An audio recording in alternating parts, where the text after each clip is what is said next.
E aí galera, beleza? Antes de começar esse vídeo, queria esclarecer que o nome da, entre aspas, série, foi mudada para a história alternativa da segunda parte das guerras napoleônicas vencida pela França. Pois percebi que não conseguiria continuar a série mudando vários acontecimentos e fatos históricos. E também que a parte 3 da série está incluída, que inclusive é a parte final. Mas só queria falar isso aí pra vocês, podem ficar com o vídeo agora. Tudo começa após as guerras napoleônicas, onde nesse universo a França vence a guerra. A França tinha basicamente controle de toda a Europa continental, porém o Reino Unido ainda estava de pé, porém com dificuldades por causa do bloqueio continental. Com isso, e também por causa da família real portuguesa ter fugido para o Brasil, o Reino Unido continua fazendo comércio com o Brasil. Também acontece de Portugal invadir territórios da Espanha na América, junto e apoiado pelos ingleses, além deles apoiarem várias independências pela América Espanhola, sendo a primeira o México. Após a França saber desse caso, eles começam a se preparar a uma futura guerra, começando a apoiar a revolta no Brasil, já que os brasileiros não gostaram de saber que um novo governador do Brasil seria um português.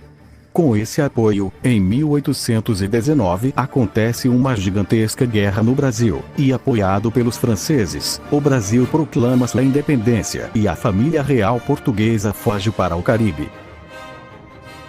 Agora a França tinha um grande aliado, e os ingleses ficam revoltados com a França ter apoiado o Brasil. Com isso, os ingleses começam a melhorar suas relações com os otomanos, já que o Império Otomano era um grande inimigo da França. As relações do Reino Unido com os países europeus não eram uma das melhores, por causa também do controle francês pela Europa.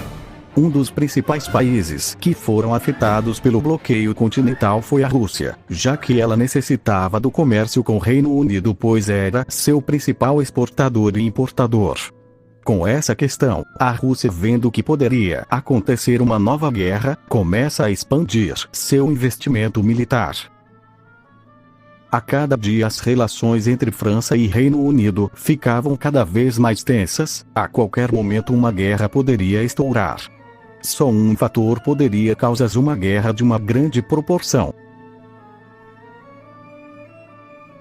Em 1822, o Brasil começa a fechar o Atlântico para países como Portugal e Reino Unido não tivessem acesso às suas colônias, prendendo navios e os deixando-os no Brasil.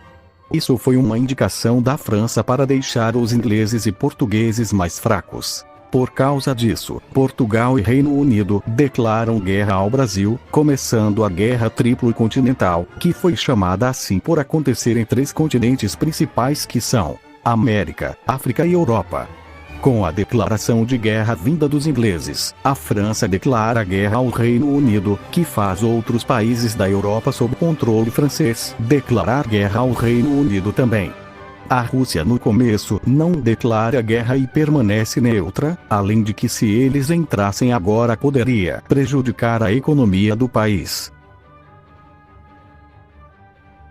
Alguns países da América que foram apoiados pelos ingleses para suas independências, também declaram guerra à França e o Brasil. A França sabia que ainda não estava pronta para invadir a ilha da Grã-Bretanha, já que mesmo eles já estivessem há um bom tempo investindo na marinha, a marinha do Reino Unido era muito forte. Os franceses também sabiam que uma hora ou outra, os otomanos entrariam do lado dos ingleses, já que teve o episódio onde eles melhoraram suas relações. Por isso, a França já enviou uma porção do exército para defender os Balcãs. Na América do Sul, o Império do Brasil decide invadir a Grã Colômbia e a Guiana Inglesa em busca de poder conseguir invadir o Caribe, onde estava a família real portuguesa pelo litoral colombiano. Eles conseguem dominar boa parte da Guiana já que ela não estava bem protegida pelos ingleses, porém os reforços colombianos chegam e eles conseguem avançar pelos territórios dominados pelo Brasil. Além disso, o México e as tropas portuguesas no Caribe começam a enviar seus exércitos para lutar e parar o avanço do Brasil. O Brasil continua atacando a Guiana Inglesa, até que eles conseguem invadir toda a Guiana. Os ingleses fogem para a Colômbia, e os colombianos começam a criar uma linha de defesa contra o Brasil. Enquanto isso, a Bolívia e o Peru começam seus primeiros ataques contra o Brasil pelo Mato Grosso, conseguindo avançar bem no começo, porém o Brasil já começa a preparar uma ação contra as forças bolivianas e peruanas, onde o Brasil se concentraria em remover os invasores, e após isso, começar uma linha de defesa para impedir a invasão pelos territórios do Brasil. O plano dá certo, com isso o Brasil agora poderia começar a invadir a Gran Colômbia. Porém isso só foi questão de tempo, já que com a chegada das tropas mexicanas e portuguesas começaram a fazer o Brasil ter que recuar, agora o Brasil não poderia mais avançar. Agora indo à Europa, a França tinha que começar alguma coisa, pois agora o Brasil estava perdendo cada vez mais batalhas na América. Então eles começam a preparar a invasão à ilha da Grã-Bretanha, já que com controle dela, a França poderia facilmente chegar à América.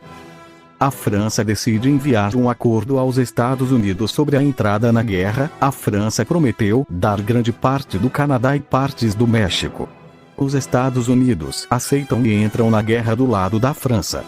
Com a entrada dos Estados Unidos, a França põe em prática a Operação Leçon Alfred, que constava em invadir a ilha da Grã-Bretanha. A França começa a invasão, conseguindo chegar até em Londres. Porém, com a invasão da França à ilha da Grã-Bretanha, o Império Otomano decide entrar na guerra contra a França. No começo, os otomanos têm dificuldade em avançar pela Áustria por causa das tropas francesas que estavam lá para defender em caso da invasão dos otomanos.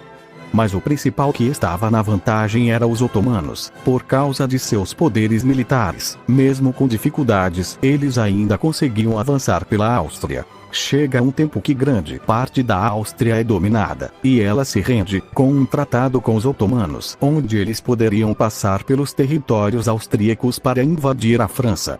A França não gosta disso e decide invadir a Áustria e colocar um parente de Napoleão no controle do norte da Áustria. A Rússia, percebendo que o Reino Unido estava sendo atacado, que poderia fazer ela perder uma futura parceria com o Reino Unido, a França começando a perder, eles decidem entrar na guerra do lado dos otomanos e britânicos. Além disso, eles convidam a Suécia a entrar na guerra com o favor de ceder territórios da Dinamarca. Com a declaração de guerra da Rússia, a França começa a invadi-la, porém ela teria que retirar suas tropas da ilha da Grã-Bretanha, já que seria muito difícil lutar em 3 frontes. Na América do Norte, os Estados Unidos começam a invadir os mexicanos, conseguindo ter um ótimo avanço, já que a maioria do exército deles estavam lutando contra o Brasil. Falando em Brasil, o Império do Brasil estava perdendo várias batalhas, por causa que no Brasil o exército brasileiro era pouco. Além disso, a população brasileira não estava mais querendo ficar nessa guerra. Então, em 1827, o Império do Brasil se rende, porém teria que esperar um tratado quando chegasse o final na guerra. Com a saída do Brasil, os países poderiam agora focar suas forças nos Estados Unidos.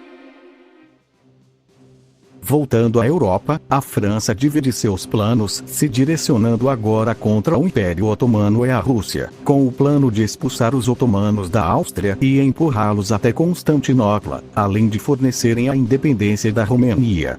Na Rússia o plano era chegar até Moscou o mais rápido possível, assim retirando a Rússia da guerra. A Suécia ficou por conta do reino da Dinamarca e Noruega. E assim se inicia o exército francês se colocando a atacar os otomanos pela Áustria e invadir a Romênia e fornecia grupos rebeldes que lutam pela independência da Romênia contra o Império Otomano. Agora que a Rússia entrou na guerra, o Reino Unido poderia fazer comércio com os russos, assim os ajudando e finalmente fazer acordos entre eles.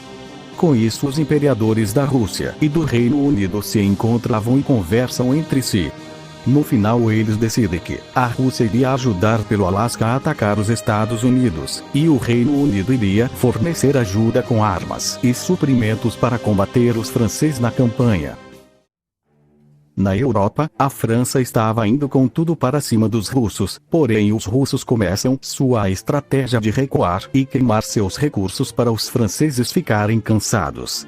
E realmente estava funcionando. Os franceses já estavam ficando cansados da invasão, então eles começam a recuar para a Polônia. Nos Balcãs, a Romênia conseguiu sua independência dos otomanos e eles ajudam os franceses, e eles começam a invadir a região da Sérvia e Bulgária, e fazem um ótimo avanço. O Reino Unido decide ajudar a Suécia invadindo a região da Noruega, e eles conseguem facilmente dominar toda ela, e agora com o domínio dela os ingleses podiam invadir a Dinamarca e capturar sua frota. Na América do Norte, as tropas britânicas, portuguesas, mexicanas e de alguns países da América do Sul começam a invadir os Estados Unidos. Vendo que eles não teriam nenhuma chance de lutar sozinho contra todos esses países, os Estados Unidos decidem sair da guerra com a proposta de pagar uma indenização ao México e Reino Unido, e não mudar nenhum território. Assim terminando a guerra nas Américas. Agora a França tinha apenas seus aliados na Europa. Porém mesmo a França estando sozinha, ela continua criando e continuando seus planos. Junto com a frota dinamarquesa, eles decidem invadir a Suécia e seus territórios dominados na Noruega, fazendo um avanço, chegando perto da capital da Suécia. Já nos Balcãs, a França começa cada vez mais dominar territórios dos otomanos, fornecendo ajuda também a países dominados pelos otomanos. Assim conseguindo dominar a Sérvia, Montenegro e a Albânia, e agora com seus planos de chegar à Grécia. A Rússia, que tinha a ajuda de recursos dos ingleses, e vendo a grande recuado dos franceses, achou que seria fácil invadir a Polônia. Porém, com o grande apoio dos poloneses e as tropas francesas na região, os russos foram expulsos e perderam mais de 53% de seus homens nessa operação. A França, com seu mesmo planos de fornecer ajuda a movimentos separatistas dos países da guerra, decide fazer o mesmo na Irlanda, invadindo-a junto com os espanhóis e tentando fazer a Irlanda se tornar independente para ajudar os franceses contra o Reino Unido. Tudo estava indo bem para a França, até 1827. Onde eles se depararam com barcos britânicos e portugueses no litoral português. Sim, os portugueses voltaram a Portugal e agora estavam libertando Portugal do domínio francês. O povo português, sabendo disso, ficou muito feliz, já que agora poderiam libertar o país das mãos da França. E assim começa várias revoltas em Portugal, acontecendo em cidades importantes e ferrando com a França. Chega a um ponto que não era mais possível controlar o que estava acontecendo em Portugal, então eles abandonam o país. Além disso, nos Balcãs, o Império Otomano começa sua contraofensiva e começa a retomar os territórios dominados pela França. Na Irlanda, os franceses são expulsos e acaba a resistência irlandesa de independência. Vendo que não seria possível invadir os franceses pela Polônia, os russos decidem se juntar com os suecos e atacar os franceses que estavam na região. Eles conseguem e novamente dominam toda a Noruega. E agora os otomanos, russos, portugueses e britânicos começam a ir com tudo para cima dos franceses. O primeiro país aliado dos franceses a cair foi a Áustria, e após isso outros aliados dos franceses viram que não era mais possível vencer essa guerra, e decidem lutar nesse ponto começa finalmente a invasão do território francês, onde todos os países estavam indo em direção a Paris. Os franceses estavam tentando de tudo para tentar parar o avanço dos inimigos. Porém, vendo que não tinha mais jeito, a França se rende, assim terminando a Guerra Triplo-Continental ou segunda parte das Guerras Napoleônicas. No final, o tratado foi que o Brasil poderia continuar sendo independente. Porém perderia territórios que seriam destinados para Portugal, e o Brasil pagaria uma indenização de 4 milhões de libras esterlinas para Portugal, na Europa. O Império Otomano continuaria com seus antigos territórios, também com a Romênia. As fronteiras da França seriam redesenhadas. A França perderia todos os seus vassalos. A Polônia se tornaria território da Rússia. Esses foram os principais tratados decididos. E agora a França perderia boa parte de sua influência na Europa e ficariam em uma crise política com alguns países da Europa. Assim, finalmente, terminando toda a guerra. E esse foi o vídeo, galera. Muito obrigado a todos que assistiram até aqui. Também quero agradecer todos vocês por fazerem eu conseguir monetizar o canal. Muito obrigado mesmo, pessoal. Esse sempre foi meu sonho e agora ele se realizou. Mas era isso, não se esqueçam de deixar o like e se inscrever no canal. E tchau, até o próximo vídeo.